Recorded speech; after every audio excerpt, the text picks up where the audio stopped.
Hello, everyone. So my name is Matthew Capala, and it's actually Maciej Capala. So I'm a Polish immigrant who came to America about 15 years ago, and I started my career over here on hanging scaffolds of Manhattan. And you know what? It's pretty hard work. Very cold in the winter, very hot in the summer, so I grabbed web development for dummies, and I started learning how to build websites. In 2007, I built my first profitable website, and I've never looked back since then. So I've been doing SEO, SEM, and then digital marketing for about 14 years. Formerly, I worked at a bunch of advertising agencies. In my previous life in New York, I was also a adjunct professor at NYU. I've written a couple books. Since then, about 4 years ago, I moved to Miami. And I know that everybody over here is very excited to play the Dolphins. Everybody wants to play the Dolphins. I think it's November 24th, if I'm not mistaken. So since I moved to Miami about 40 years ago, I started my own agency called Alphamatic. So we do SEO, SEM, website optimization content for some of the largest brands in the world. So I want to start with this. Most marketers today rely on analytical thinking to optimize websites. However, data is most useful when applied to understand and optimized for some of the basic human psychological instincts that actually not only influence every action and decision-making on your website, but also how modern algorithms read and rank your content for SEO. So let's break it down. First, the role of the website. Everybody has a website over here. Number one, very simple. Get qualified traffic and then convert. So where can we get the traffic from? Some of the recent studies, like this one from Bright Edge, they looked at thousands of domains and tens of billions of sessions. So they demonstrated that about 65% of website traffic available, like the inventory on the internet, comes from search. And Carlos earlier, he was talking about how important it is on social media not to try to send a user to your website, right? Facebook wants to keep you on Facebook, but with Google it's a little bit different. So when you think about optimization of your website, you have to think about SEO and SEM, and for all the industries, it applies. You know, some industries index 60%, some industries like healthcare and pharmaceuticals up to almost 80%. Obviously, we have like WebMDs and Mayo Clinic over here. So I challenge you to look at your Google Analytics after this presentation and see where you are. Are you tapping into the opportunity that is available for you on the internet? So we have to be good in SEO, we have to be good in search. Now, when I started my career in SEO, some of these here at the bottom, these ranking factors that show the highest correlation to rankings on Google, keyword in body, keyword in page titles, some of these ranking factors used to be the most important, right? Today, they actually show decreasing correlation. The ranking factors that show the highest correlation today are basically user-centric, user-generated signals that show Google whether somebody likes their experience engaging with your websites or not. So direct traffic shows a very high correlation. You can see over here top 10, very high correlation to direct traffic, and then pages per session. Top 10 on Google, about 3 to 3.5 pages per session. And then dramatically decreases when you go to the second and the third page of Google. Time on site, about 250 seconds, which is about 4 minutes on average for the top 10, and then you can see drops off. When it comes to bounce rate, a metric that Google has been looking at very closely for the last couple of years, below 50%, and then exponentially goes up on the second and third page of Google. So some of the other metrics that Google is paying a lot of attention to these days is pogo sticking. So they may click on your website, let's say you're position number 5, and they click back and clicked on website number 6, and they stayed a little bit longer. which is called the dwell time, how long they stay between the clicks. So these click and return patterns. And then they come back, so Google may flip the order of the sites because they engaged with the website below you much longer than compared to your own website. So meet RankBrain. RankBrain is really responsible for some of this. So that's this new Google's machine learning algorithm that meets kind of artificial intelligence to analyze user behavior data to predict better search results for the previously unseen keywords, okay?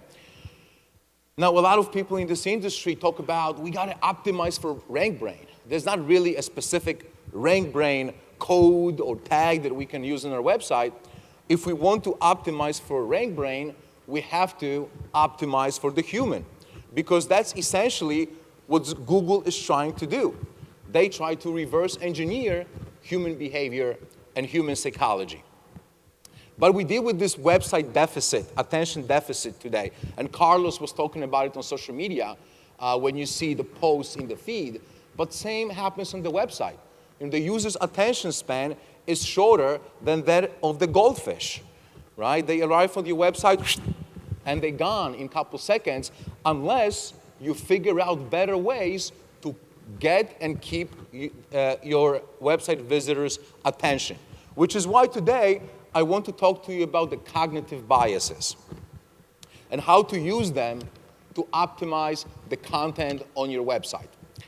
So human behavior is driven by these cognitive biases, which are basically mental shortcuts. We process like millions of decisions every day, and it would be impossible to really, analyze everything. So we like to think that we are very, reasonable, logical, objective in our decision making, but the truth is that we use these systematic behavioral patterns to make decisions. So one of my favorite ones is the zero risk bias, okay? How many of you would go swimming over here with this sign on the beach? No? Nobody? What if there were a couple people swimming already? Would you be more likely to go in? No? What if there were, okay, what if there was an entire class of students, everybody like 10, 15 years old with their teachers, everybody swimming? Would everybody go in? No? Okay. So the zero risk bias is the tendency to strongly favor choices that seem to have no risk or consequences associated with them. So just this year, I went to Costa Rica to do my surfing 2 times this year, or maybe try to surf. And I asked my surfing instructor, I said, hey, listen, Miguel, are there any sharks here in these waters of Costa Rica? And he said, no, we don't have any sharks here. Sometimes we have crocodiles on the beach. I'm like, crocodiles on the beach? Yeah, like 12, 20 feet crocodiles. When it floods, they kind of come from the swamps to kind of like to the ocean. So I said, crocodiles, it's fine. Because I live in Florida, as I mentioned before, and we have Shark Valley in Florida, which is basically a place when you can go and interact with alligators. They kind of sit over there, sleep, and they do nothing. So as humans, we also get desensitized to risk. Overexposure to risk can make us perceive it less risky than it actually is. Unless, of course, you live in Florida and you get an 11-foot alligator in your kitchen, like this lady over here in Clearwater, Florida this year. Then, of course, you're getting a little bit more risk averse. So how does it apply to the websites? Number one, no-brainer, free trials. Okay, free trials. You see it everywhere. So when you look at actually the SaaS companies, they emphasize that free trial out of all proportion. Slack, Dropbox, for free. Try free for 30 days. 30-day free trial. And remember, it's free, it's easy, it's free. So the zero risk bias is responsible for why the risk-free trial offers are so appealing to consumers. Because the more you can reassure of no risk, the better you'll be able to persuade to sign up. Now, unless you get to a point when you ask for a credit card. When you ask for a credit card, that's when the first objection happens. So the propensity to take a fast action actually decreases right? That's logical when the risk factors appear. So when you're looking at some of these studies that have been done on these conversion funnels, they're basically showing us where the credit card was required, there was 2% top of the funnel conversion. When the credit card was not required, 10% conversion rate, and then conversion end-to-end was twice as high at the end of the day, okay? So if you put the real numbers over here, if you put 10,000 people through your funnel, at the end of the day, without the credit card, you would get 120 paying users retained after 90 days. And that's the study from Totango. Money-back guarantees. Another one that is very, very important. You can see Green Athletics over here. They stress this risk-free experience with a risk-free stamp, like a self-proclaimed badge.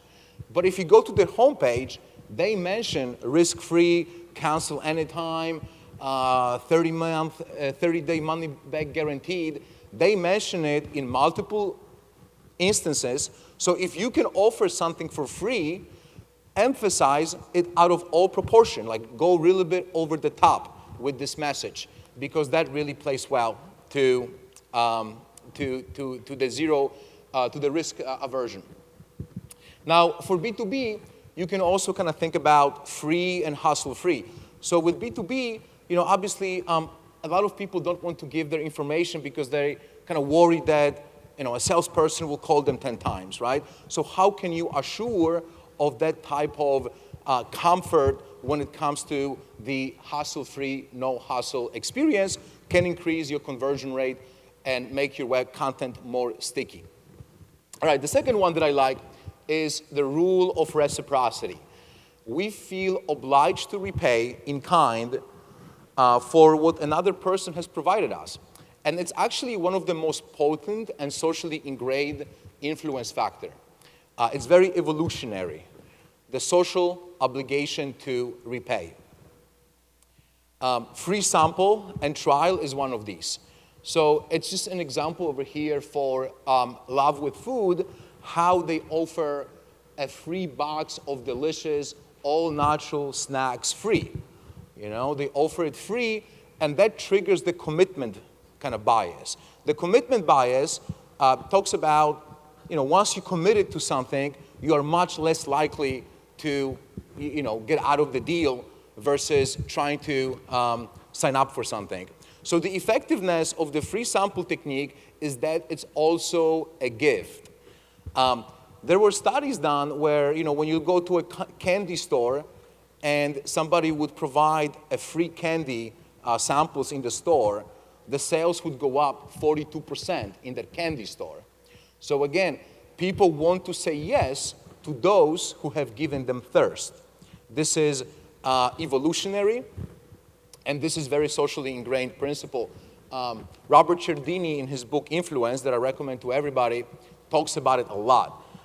He says, because reciprocal arrangements are so vital in human social systems, we have been conditioned to be uncomfortable when beholden.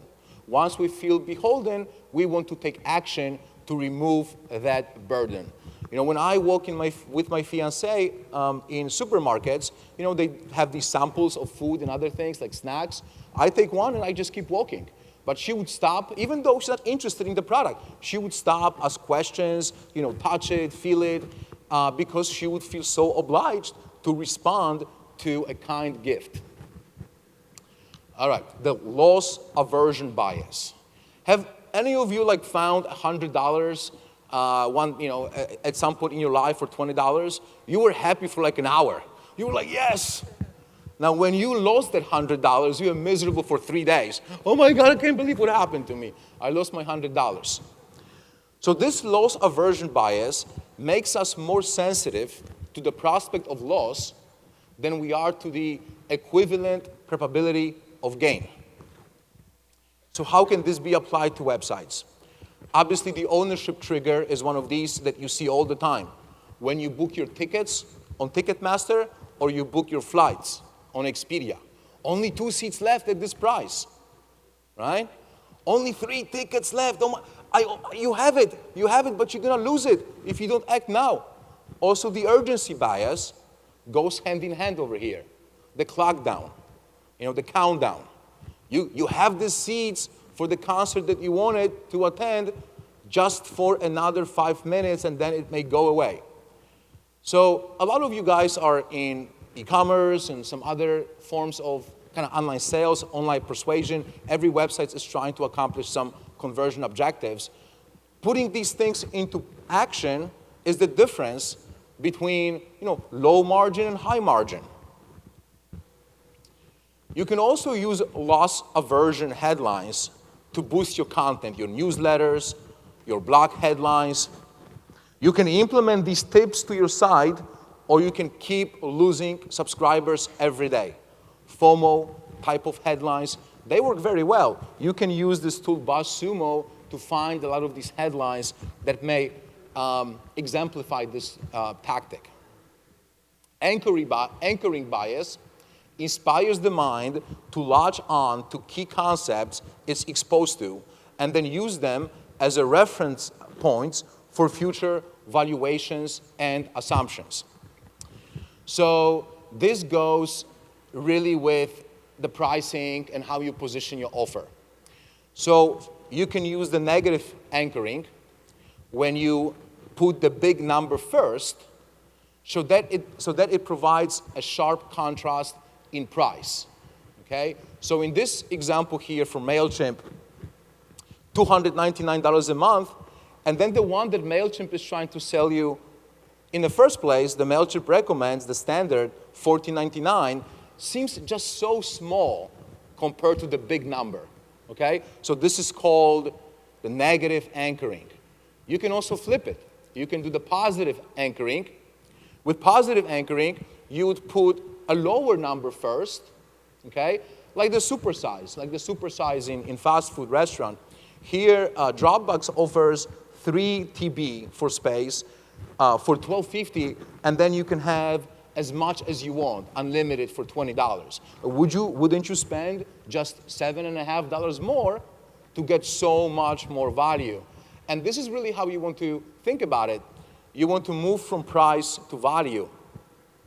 So these anchors are basically the first things that people see when they come to the website. They become the anchors. So pay a lot of attention to the order in which you show the content on your site.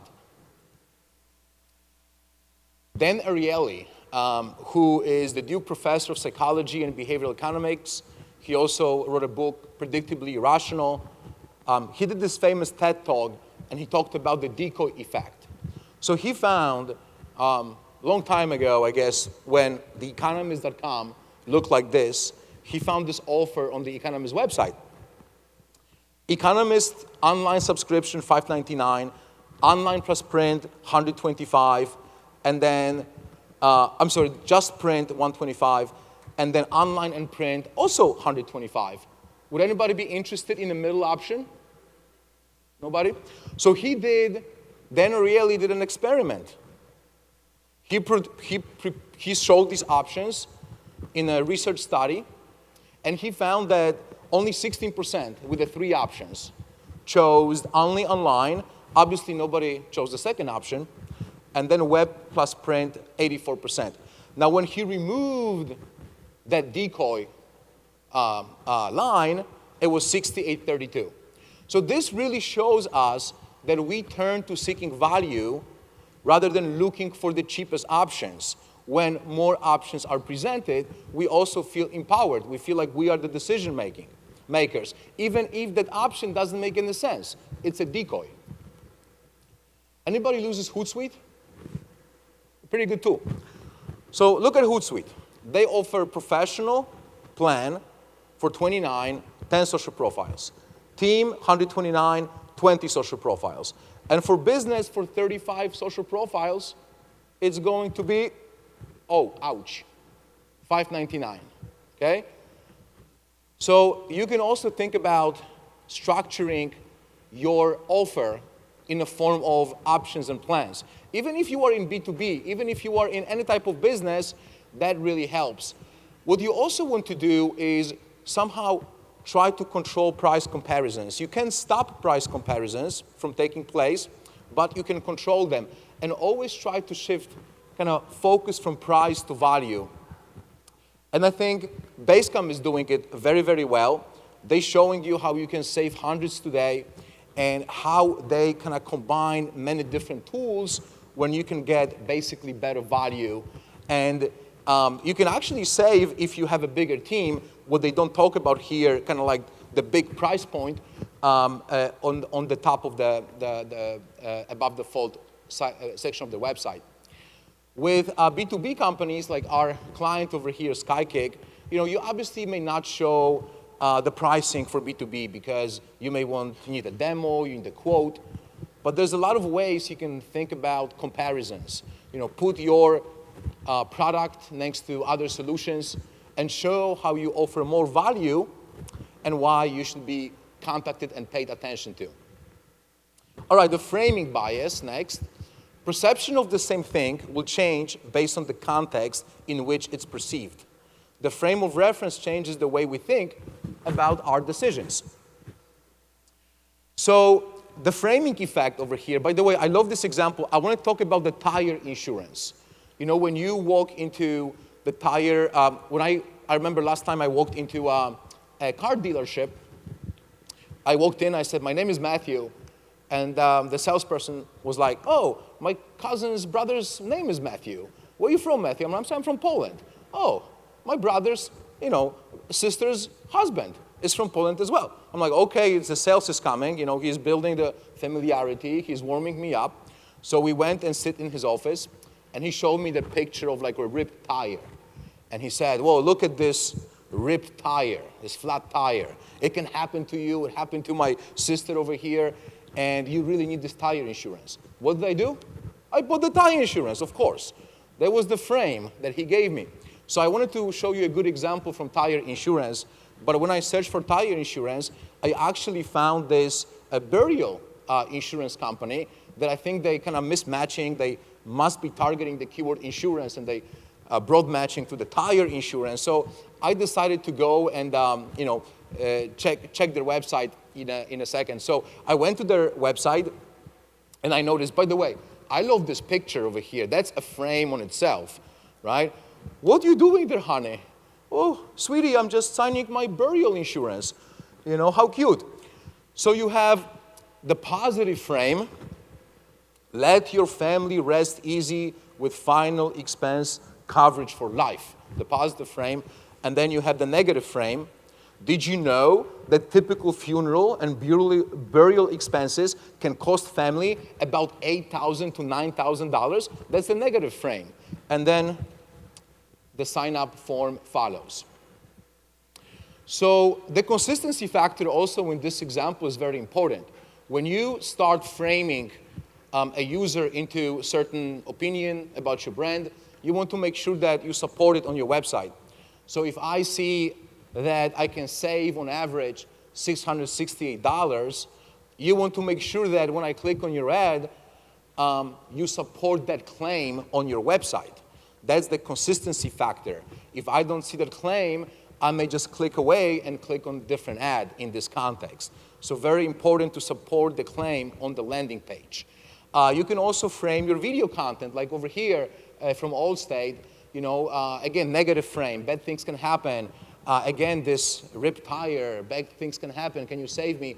And the Allstate over here on a flying dragon does the job and saves your day. So again, pay attention to these framing principles because they're really gonna help you close the deal when you present your final offer. The bandwagon bias talks about conformity. Conformity is really necessary for groups and societies to work. We adjust our behavior to that of a group so that the group as a whole can function. Again, this is very evolutionary, right? Reading this book, I just finished reading a book called Sapiens, a really great book that talks about how the evolution plays a really crucial role in forming these cognitive biases that have been really formed about over thousands of years. This is not something new. So the social proof is something that you really want to take another look at on your website. And I know that you have these couple testimonials on your website. I go to a lot of websites, I see a few testimonials, I see a couple ratings and reviews, and that's none. But my point here is to really go over the top with this. Go over the top. Present your offer as something a lot of people have chosen and are enjoying. 2,826 businesses signed up last week. More than 400,000 teams use Dropbox for business. Give numbers. Go over the top with your social proof.